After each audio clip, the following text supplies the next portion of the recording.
திண்டுக்கல் மாவட்டம் குஜிலியம்பாறை தாலுக்கா அலச்சாங்குளம் கிராமம். இங்கே ஒரு தார் பிளான்ட் ஒன்று அமைக்கிறாங்க. தனிநபருக்கு உண்டான தார் பிளான்ட், கவர்மெண்ட்டுக்கு உண்டானது கிடையாது. திருப்பியும் சொல்கிறேன், தனிநபருக்கு உண்டான ஒரு தார் பிளான்ட்.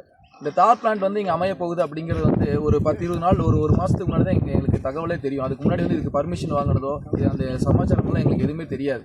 இந்த தார் பிளான்ட்டை முதல்ல இங்கே வேலை செய்யும் போது எங்களுக்கு ஊர் மக்களுக்கு தகவல் தெரிய வருது, இங்கே ஒரு தார் பிளான்ட் வரப்போகுது அப்படின்னு. இதை எதிர்த்து இதனால் வந்து ஊர் மக்களுக்கு பாதிப்பாகுங்கிற ஒரு அச்சத்தில் வந்து நாங்கள் இங்கே இருக்கிறவங்ககிட்ட வந்து விஓ கிட்டையும் லோக்கலில் இருக்கக்கூடிய தாசில்தார்கிட்ட கலெக்டர்கிட்ட எல்லாத்தையும் கொடுத்தோம். எந்த ஒரு மூவ்மெண்ட்டுமே இல்லை. ஏன்னா அவங்க அது எங்களுக்கு தகவல் வரதுக்கு முன்னாடி இங்கே இருக்கக்கூடிய அதிகாரிகளை வந்து அவங்களோட அதிகாரத்தையும் அவங்களோட பணபலத்தையும் பயன்படுத்தி இவங்க வந்து பார்த்தீங்கன்னா பர்மிஷன் வாங்கிட்டு அவங்க உண்டான வேலையை செஞ்சாங்க. இது தொடர்பாக நாங்கள் வந்து இப்போ ஹைகோர்ட்டில் வந்து நாங்கள் கேஸ் போட்டிருக்கிறோம். இந்த மாதிரி இந்த தார் பிளான்ட் வர்றதுனால இருக்கக்கூடிய ஸ்கூலுக்கு, இங்கே எலிமெண்ட்ரி ஸ்கூல் ஒன்று இருக்குங்க, அந்த ஸ்கூலுக்கு வந்து பாதிப்பாக போகுது. சுற்றி இருக்கக்கூடிய விவசாய நிலங்கள் வந்து இவ்வளோ ஏக்கரா இருக்கக்கூடிய இடங்களுக்கெல்லாம் இந்த மாதிரி பாதிப்பாக போகுது. அதே மாதிரி இங்கே ஊர் வந்து பார்த்தீங்கன்னா அப்படின்னா ஒரு 100-150 மக்கள் வசித்து வராங்க. அவங்களுக்குலாம் சுவாச கோளாறுல ஏற்படும், அவங்களுக்கெல்லாம் பாதிப்பாக அப்படின்னு சொல்லி நாங்கள் ஹைகோர்ட்டில் வந்து இப்போ நாங்கள் கேஸ் வந்து இது பண்ணியிருக்கிறோம். அதுக்கு அந்த கேஸ் அங்கே இருக்கும்போது கூட வந்து பார்த்தீங்கன்னா இங்கே தார் பிளான்ட் வந்து நைட்டில் போட்டு ஓட்டுறாங்க. இங்கே இருக்கக்கூடிய அதிகாரிகள் நாங்கள் தகவல் கொடுக்க எந்த ஒரு மூவ்மெண்ட்டுமே இல்லை. இந்த தார் பிளான்ட் வர்றதுனால எங்கள் ஊருக்கு என்னென்ன பிரச்சனைகள் வருது அப்படின்னு சொல்லி சுருக்கமாக பார்த்தீங்க அப்படின்னா, எங்கள் ஊர் பேரே அலச்சாங்குளம். அந்த அலச்சாங்குளத்தை ஒட்டி தான் இந்த தார் பிளான்ட் வருது. அதுக்கு போகிற நீர்வழி பாதையெல்லாம் இங்கே பாருங்கள் ஆக்கிரமம் பண்ணியிருக்காங்க. இங்கே பாருங்கள், பின்னாடி இருக்கக்கூடிய ஒரு 100-150 ஏக்கராலிருந்து வரக்கூடிய தண்ணிகளை பூராமே இந்த வழியாக வந்து இந்த அலச்சாங்குளத்துக்கு வந்து இந்த குளம் நிரம்பி இதிலிருந்து பின்னாடி இருக்கக்கூடிய ஒரு 11 கிராமங்களுக்கு இந்த வழியாக தான் தண்ணி வந்து போகுது. ஏற்கனவே வந்து பார்த்திங்கன்னா அழகாபுரி டேமில் வந்து தண்ணி இல்லை, மழை இல்லை. இருக்கக்கூடிய விவசாயிகள்லாம் வந்து பார்த்திங்கன்னா ரொம்ப பாதிப்படைகிறாங்க. விவசாயம் பண்ண முடியாமல் இருக்கக்கூடிய ஆடு மாடுகளுக்கெல்லாம் தண்ணி இல்லாமல் எலினோ சூப்பர் எலினோன்னு நம்ம சட்டசபையிலேருந்து நம்ம பேசுகிறோம். எதுக்குமே இங்கே தண்ணி இல்லாமல் ரொம்ப பாதிப்படைகிறாங்க. இந்த சூழ்நிலையில் வந்து நீங்கள் குளத்துக்கு போகிற பாதை ஆக்கிரமம் பண்ணியிருக்கிறாங்க. அதே மாதிரி வந்து பார்த்திங்கன்னா தார் பிளான்ட் வர்றதுனால வந்து பார்த்திங்கன்னா இந்த ஸ்கூல் இருக்கக்கூடிய குழந்தைங்களுக்கு வந்து எவ்வளோ பொல்யூஷன் ப்ராப்ளம் வருங்கிறது அவங்க சிந்திக்க மாட்டேங்கிறாங்க. இங்கே இருக்கக்கூடிய மக்கள் வந்து ஏற்கனவே இந்த உப்பு தண்ணியை பூரா குடிச்சு kidney stone problem, kidney problem, heart problem, நிறைய ப்ராப்ளங்களை வந்து உடல் ரீதியாக சந்திச்சுட்டு இருக்காங்க. அதையெல்லாம் பொருட்படுத்தாமல் இப்போ பொல்யூஷன் ப்ராப்ளம் வேறு. மக்கள் வந்துங்க நிம்மதியாக அலச்சாங்குளம் மக்கள் வந்து தூங்கி 3 மாதத்துலேருந்து 6 மாதம் ஆகுதுங்க. எப்போ இந்த பிளான்ட் வேலையை ஆரம்பித்தாங்களோ அன்னையிலேருந்து நிம்மதி இல்லை. நைட் ஆனால் பிளான்ட்டை ஓட்டுறாங்க.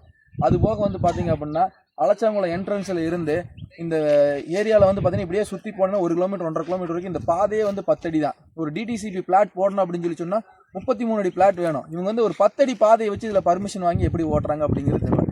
14 ஏக்கரை அவங்க லேண்ட் பர்ச்சேஸ் பண்ணியிருக்கிறாங்க. 1.5 ஏக்கரால் தார் பிளான்ட் போடுறாங்க. எல்லாமே சரிதான், இருந்துட்டு போட்டோம். ஆனால் இந்த வண்டிகள் வந்து பார்த்திங்கன்னா இவங்க சொல்லக்கூடிய கெப்பாசிட்டி ஒரு இவ்வளோ டன்னேஜ் வந்து நாங்கள் ஒரு நாளைக்கு ப்ரொடக்ஷன் பண்ணுறோம் அப்படின்னு சொல்லி ஒரு ரிப்போர்ட் அவங்க கொடுத்துருக்குறாங்க.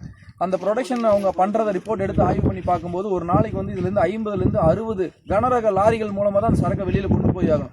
அந்த சரக்கெல்லாம் இந்த வழியாக வெளியில் போகும்போது 10 அடி தடத்தில் எப்படிங்க அவங்க வந்து இந்த 10 அடி தடத்தில் எப்படி இந்த லாரிகள்லாம் வெளியில் போக முடியும்? அதில் எப்படி அவங்க சரக்கு எடுத்துகிட்டு போக முடியும்? இதில் லாரிகள் போக்குவரத்து இருந்தால் இந்த ஸ்கூல் குழந்தைங்க எந்த வழியில் போவாங்க, ஊர் மக்கள் எந்த வழியில் போவாங்க?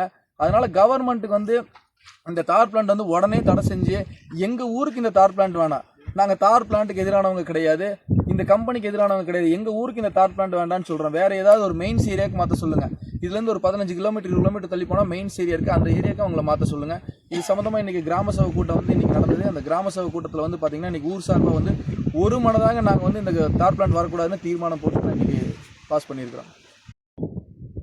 எல்லாருக்கும் இனிய சுதந்திர தின நல்வாழ்த்துக்கள். இங்கே வந்து நாடே சுதந்திர தினம் கொண்டாடிட்டு இருக்கு. இன்றைக்கி எங்கள் கிராமத்தை சார்ந்த அனைத்து பேருமே வந்து சுதந்திரம் அடைஞ்சு என்ன பையனு தெரியலை. ஒரு குடிக்கிற குடிநீர் இல்லை, எதுவுமே இல்லை. ஆனால் இங்கே வந்து ஒரு தார் பிளான்ட்டுங்கிற ஒரு தனியார் கம்பெனி வந்து செயல்பட ஆரம்பிச்சிருச்சு.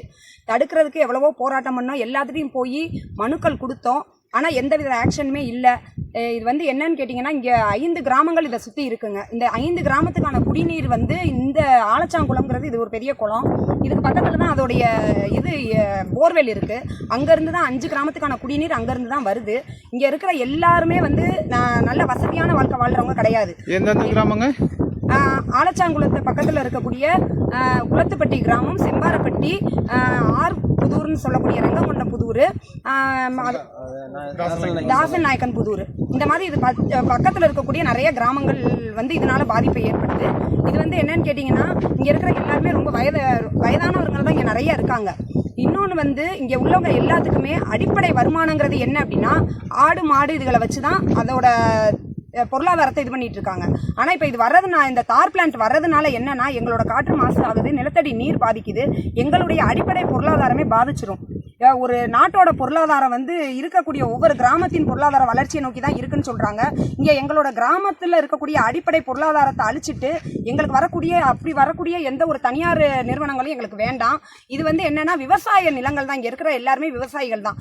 இது சார்ந்த தொழிற்சாலைகள், சுற்றுச்சூழலுக்கு பாதிப்பு ஏற்படாத எந்த தொழிற்சாலைகள் வந்தாலும் நாங்கள் ஏற்றுக்கிறோம். எங்களுக்கு சுற்றுச்சூழலை பாதிக்கக்கூடிய எந்த ஒரு தொழிற்சாலையுமே எங்களுக்கு வேண்டாம். எங்களுக்கு ஃபர்ஸ்ட் இந்த தார் பிளான்ட்டை வந்து இங்கே இருந்து தீர்மானம் நிறைவேற்றியிருக்கோம். அரசு வந்து இதை கவனம் கூர்ந்து இதற்கான நடவடிக்கைகளை சீக்கிரமே பண்ணணும் அப்படிங்கிறது எங்கள் அனைத்து கிராம மக்களின் சார்பான ஒரு வேண்டுகோளாக நாங்கள் வைக்கிறோம். எவ்வளோ நாள் ஆகுதுங்க? இது இப்போ எங்களுக்கு இது வந்து ஆரம்பிச்சது எப்போ இருந்துன்னு தெரியல. எங்களுக்கு தெரிஞ்சது வந்து 1லேருந்து ஒரு 1.5 மாதத்துக்குள்ள தான் எங்களுக்கு தெரியும். அது ரன் ஆகுது. அதாவது வந்து இவங்க எப்படி பெர்மிஷன் வாங்கினாங்க என்ன அதெல்லாம் வந்து எங்களுக்கு தெரியாது. எங்களுக்கு இன்னைக்கு வந்து சுதந்திர தினம், இன்னைக்கு வந்து கிராம சபை கூட்டம் கூடியிருக்கு. இதுக்கு முன்னாடி மே 1 வந்து கிராம சபை கூட்டம் கூடி இருக்கணும். அன்னைக்கு கூட ஒரு இந்த மாதிரியான ஒரு தார் பிளான்ட் உங்க பஞ்சாயத்துக்குள்ள வருது அப்படிங்கிறத எங்களுக்கு சொல்லியிருக்கலாம். யாருமே சொல்ல கிடையாது. இது ப்ராசஸ் வந்து இன்னைக்கு நடந்து நாளைக்கு முடிகிற ப்ராசஸ் கிடையாது. இதை இவங்க கொண்டு வரணும் அப்படின்னா எப்படியும் ஒரு 8 மாதத்திலிருந்து 1 வருட காலங்கள் அவங்க வந்து இதுக்கான ப்ராசஸ் ஆரம்பிச்சிருப்பாங்க. எங்களுக்கு எந்த தகவலுமே தெரியல. ஒரு அடிப்படை ஒரு கம்பெனி வருது அப்படின்னா அது எதன் அடிப்படையில் வருதுங்கிறது ஒன்று இருக்கு. அதாவது கிரீன் கேட்டகரியா, ரெட்டா, ஆரஞ்சு கேட்டகரியா, எந்த கேட்டகரியில் அது வருது அப்படிங்கிறது அதுவே எங்களுக்கு தெரியாது. எதையுமே வந்து எங்கள் கிராம மக்களுக்கு சொல்லலை. அதனால அந்த தார் பிளான்ட் வந்து ஆரம்பிச்சு அந்த பாய்லர்ஸ்லாம் நீங்கள் பின்னாடி பார்த்தா தெரியும். அதான் அதோட இது. அங்கே இருக்க பாய்லர்ஸ் எல்லாம் வந்து இறங்கின பிறகு தான் நாங்கள் அதுக்கப்புறம் தான் நாங்கள் வந்தே பார்க்குறோம். எங்களுக்கு எந்த இதுவுமே தெரியாது. அதிகாரிகள் எல்லாரும் வந்து பார்த்தாங்க. இதுக்கு முன்னாடி ஒரு தடவை நாங்கள் இது பண்ணப்போ அப்போ வந்து பார்த்துட்டு இந்த தார் பிளான்ட் வந்து நாங்கள் இது பண்ணுறோம், ஓடாது, நாங்கள் ஸ்டாப் பண்ணுறோம் அப்படின்னு சொன்னாங்க. ஆனால் வந்து இரவு நேரங்களில் பயன்படுது. அது வந்து ரன் பண்ணிட்டு இருக்காங்க. எங்களுக்கு என்ன பண்ணுறதுன்னு தெரியலை. நாங்கள் வந்து இன்றைக்கி ஒரு மனதாக இது பண்ணி வச்சுருக்கோம். இதை வந்து அரசு டக்குன்னு எங்களுக்கு என்னங்கிறத காலம் தாழ்த்தாமல், முக்கியமான விஷயமே அதுதான், எங்களுக்கு காலம் தாழ்த்தாமல் இதற்கான முடிவை சீக்கிரமே எங்களுக்கு சொல்லணும். அதற்கான கிராம சபை கூட்டத்தில் என்ன தீர்மானம் எடுத்திருக்கீங்க? கிராம சபை கூட்டத்தில் நாங்கள் என்ன தீர்மானம் எடுத்திருக்கோம்னா, எங்களுக்கு வந்து தார் பிளான்ட் நாங்கள் வந்து எந்த தனியார் கம்பெனிகளுக்கும் எதிரானவர்கள் கிடையாது. எங்களுக்கு வந்து இந்த இடத்துல தார் பிளான்ட் வேணாம். காரணம் என்னன்னு கேட்டிங்கன்னா, இந்த பாருங்கண்ணா, அப்படியே இது ஃபுல்லாக வந்து குளம். நீங்கள் பார்த்தீங்கன்னா தெரியும், இது ஃபுல்லாக குளம். இந்த இப்போ நாங்கள் நின்று பேசிகிட்டு இருக்க இடம் வந்து ஓடை. இங்கிட்ட இருந்து வர தண்ணி இந்த ஓடை வழியாக தான் வரணும். இது ஓடை. ஆக்சுவலாக இந்த ஓடையை மறைச்சு தான் இவங்க வந்து இந்த செம்மண் சாலையே போட்டிருக்காங்க. இவங்க உள்ளே போகிறதுக்கான சாலையே இந்த ஓடை தான்.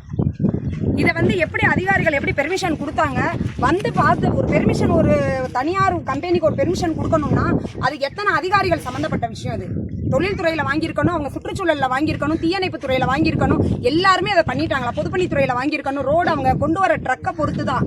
அப்போ பொதுப்பணித்துறை இதில் சம்மந்தப்பட்டிருக்காங்க. எல்லா துறையுமே இதில் சம்மந்தப்பட்டிருக்காங்க. அது எப்படி யாருடைய கண்ணுக்குமே தெரியாமல் எப்படி இப்படி ஒரு தயார் பிளான்ட் இயங்குது? எங்களுடைய கேள்வி அதுதான்.